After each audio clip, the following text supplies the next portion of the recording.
আজকে আমাদের বাংলাদেশে জানেন অবৈধ সরকার তারেক জিয়া আমাদের দলকে নিষিদ্ধ করেছে। আচ্ছা, আমি বলতে চাই একটা কথা। তারেক জিয়াকে বাংলাদেশ সৃষ্টি করেছে বঙ্গবন্ধু, বাংলাদেশ সৃষ্টি করেছে বাংলার জাতির পিতা বঙ্গবন্ধু শেখ মুজিবুর রহমান। ওই জায়গার মধ্যে তারেক জিয়াকে আওয়ামী লীগকে নিষিদ্ধ করা।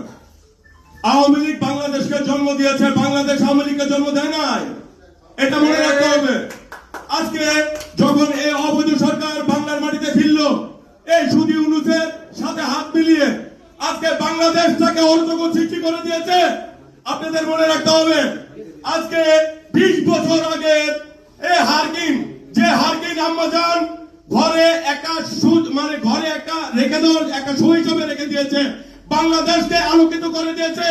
আর প্রাইম মিনিস্টার শেখ হাসিনা বঙ্গবন্ধু রাজকন্যা ওই হারকিনটাকে বের করে আমাদের অবৈধ সরকার তারেক জিয়া ওই হারকিন। আচ্ছা মনিরা, তোর যদি সাহস থাকলে তুই বাংলাদেশে এসে বল না, তার যে অবৈধ সরকার বাংলাদেশে আয়, বাংলাদেশে এসে বল। আর তোর মা জননী শেখ হাসিনাকে নিয়ে বাংলাদেশে আয় না, দেখি তোদের কত দম আছে, কত সাহস তোদের। আয়। আর তোর মা বাবার খোঁজ খবর নেস? তোর মা বাবা তোকে অভিশাপ দিচ্ছে, পারে অভিশাপ। তোর মা বাবা না খায় মত আছে বাংলাদেশে, তোর মা বাবার খোঁজ খবর নে।